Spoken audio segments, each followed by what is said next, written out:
¿Qué está pasando en Siria? El porqué de una guerra interminable. Antes de nada hay que dejar una cosa clara. En la guerra de Siria no hay buenos y malos. En la guerra de Siria se están enfrentando las dos mayores potencias del mundo, Estados Unidos y Rusia. Y ambos bandos han matado a civiles y lo siguen haciendo a día de hoy. Entonces no hay buenos y malos, hay asesinos. Dicho esto, enseguida nos viene a la cabeza otra pregunta. ¿Por qué Siria? ¿Qué tiene Siria de especial? Pues Siria tiene mucho de especial. Pero antes, un paréntesis muy rápido. Desde el fin de la Guerra Fría, el mundo vive dividido, grosso modo, en dos grandes bloques. El bloque occidental, liderado por Estados Unidos, y el bloque que podríamos llamar exsoviético, liderado por Rusia. Y cada uno de ellos tiene su propia alianza militar, creada, obviamente, para defender sus intereses con el uso de la fuerza. La alianza militar de Occidente es la OTAN, Organización del Tratado del Atlántico Norte, y la equivalente de Rusia sería la llamada OTSC, Organización del Tratado de Seguridad Colectiva. Pero no hace falta que memorices estos nombres, solo quédate con la idea de dos grandes bloques contrapuestos, con sus aliados, sus intereses y sus amenazas. Estados Unidos a un lado y Rusia al otro.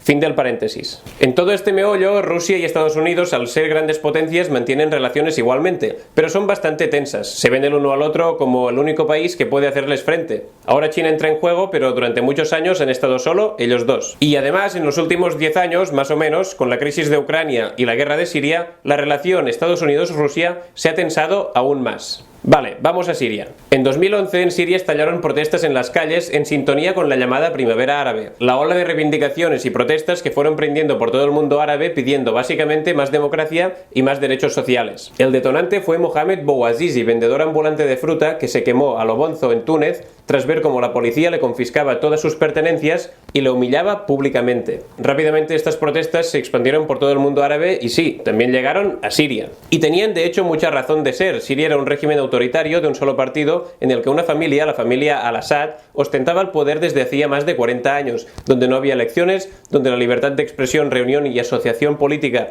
no existían, donde los activistas y críticos con el gobierno eran encarcelados y torturados y donde se discriminaba a minorías étnicas, entre otras violaciones de los derechos humanos. Y así sigue siendo a día de hoy. Por tanto, había razones de sobra para que los sirios protestaran y pidieran más libertades y más democracia. Las manifestaciones empezaron en marzo de 2011 y el régimen de al-Assad las reprimió duramente. Hubo cientos de muertos civiles y otros tantos del ejército. Y aquí llegamos a uno de los puntos clave de esta guerra. Primero cientos y después miles de soldados del ejército oficial de al-Assad desertaron y con ellos apareció una vieja conocida, la mano de Estados Unidos. Efectivamente, Estados Unidos no pudo resistir la tentación y decidió influir de la forma que más le gusta, armando a uno de los bandos, en este caso a estos grupos de soldados desertores. Como desvelaron el New York Times y el Washington Post, desde 2012 la CIA estuvo suministrando armas, dinero y entrenamiento militar a estos rebeldes sirios. El programa llevaba el nombre de Timber Sycamore y tenía el objetivo de presionar para que al-Assad diera un paso al lado. En este programa participaron también el Reino Unido, Qatar y Arabia Saudí.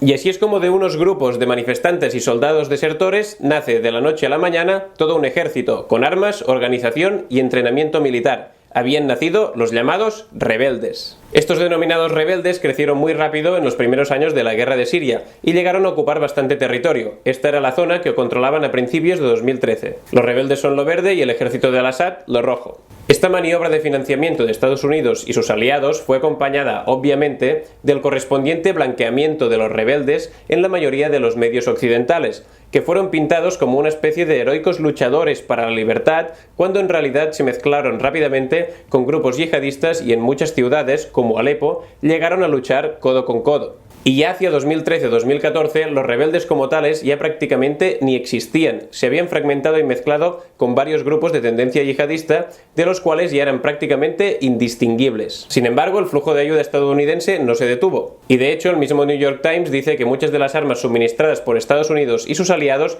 terminaron en manos de yihadistas. Este senador estadounidense lo decía muy claro en 2014. We are where we are because we armed the Syrian rebels. We have been fighting alongside Al-Qaeda, fighting alongside ISIS. ISIS is now emboldened in two countries. But here's the anomaly. We're with ISIS in Syria. We're on the same side of the war. So those who want to get involved to stop ISIS in Iraq are allied with ISIS in Syria. That is the real contradiction to this whole policy. Right. Esta ayuda de Estados Unidos y sus amigos fue clave para que Siria acabara siendo el país devastado que es hoy. Sin el chute de dinero y armas estadounidense, las protestas probablemente se habrían apagado tras algunas decenas de muertos y detenidos y un puñado de reformas estéticas de poco calado, como pasó por ejemplo con la primavera árabe de Arabia Saudí, que sí, aunque nadie lo diga, también la tuvo, y acabó exactamente así: represión brutal y mínimas reformas, y a nadie se le ocurrió entrometerse. Y claro que Al-Assad era y es un miserable dictador, pero cuesta bastante de creer que Estados Unidos apoyara a los rebeldes por amor a la democracia y a los derechos humanos, sobre todo viendo la larga lista de países amigos de los Estados Unidos que son tan dictatoriales como Siria o más y que pisotean a su pueblo y a los derechos humanos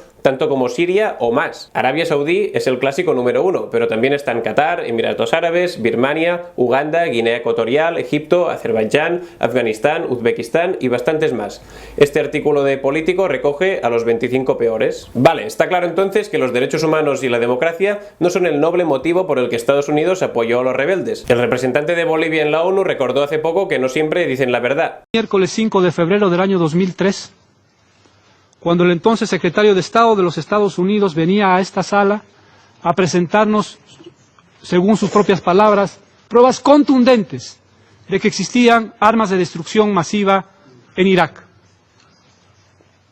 Y yo creo que es imprescindible que recordemos esas imágenes, que recordemos que en esta misma sala se nos dijo que habían armas de destrucción masiva en Irak y que eso motivó una invasión. Y esa invasión, después de esa invasión se han registrado 1 millón de muertos y se ha desatado una serie de atrocidades en la región. Ha pasado muchísimas veces, cuentan un motivo, pero el real es otro. El motivo que nos cuentan en Siria lo sabemos de sobra, que Al-Assad es un dictador, que masacra a su pueblo, que usa armas químicas, etc. Pero para saber el motivo real, debemos ver qué tiene Siria de especial. ¿Y qué tiene Siria de especial? 1. Vale, para empezar veamos este mapa. Nos muestra los países en los que Estados Unidos tiene embajada. Básicamente la tienen todas, excepto en Irán, Bután, Corea del Norte y sí, Siria. De ahí podemos deducir que Estados Unidos y Siria no son muy amigos. 2. Siria además es aliada histórica de Rusia, histórica e importantísima. Una alianza que le da a Rusia dos cosas valiosísimas: su única base naval en el Mediterráneo, aquí en Tartus, un puerto geoestratégicamente clave para Putin, y que Rusia sea el principal vendedor de armas a Siria. 3. Siria además es aliada de Irán, el gran enemigo de Estados Unidos en la región. De hecho, normalmente se dice que Siria es el más íntimo aliado de Irán. Y Estados Unidos e Irán no tienen relación directa. No la tienen básicamente porque en 1953 Estados Unidos orquestó un golpe de Estado que derrocó al primer ministro democráticamente elegido de Irán y puso a un dictador de su gusto. De su gusto significa que permitía que Estados Unidos siguiera explotando el petróleo iraní como había hecho hasta entonces a destajo, algo que el tipo democráticamente elegido no iba a dejar.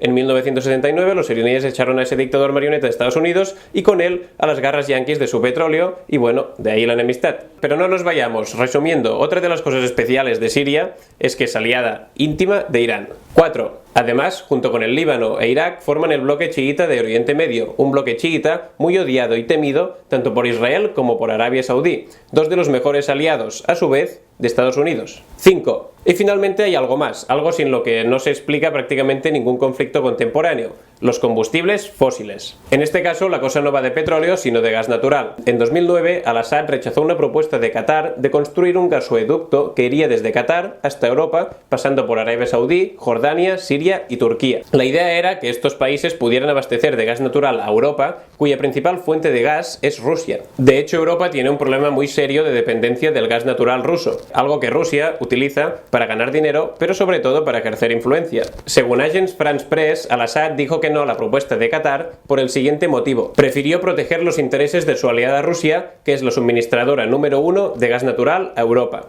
Estos motivos son los que hacen que lo que se está luchando en Siria no sea una guerra civil. Lo que se está luchando ahí son los intereses de las mayores potencias del mundo.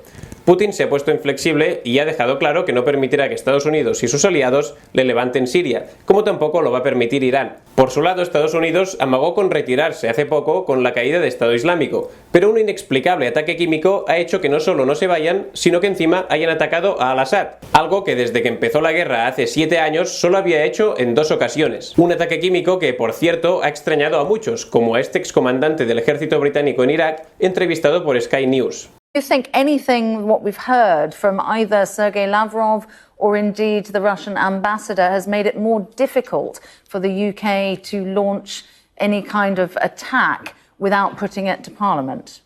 Yeah, I think quite apart from all that, the debate that seems to be missing from this is, and this was actually mentioned by the ambassador, was what possible motive might have triggered Syria to launch a chemical attack at this time in this place. The Syrians are winning.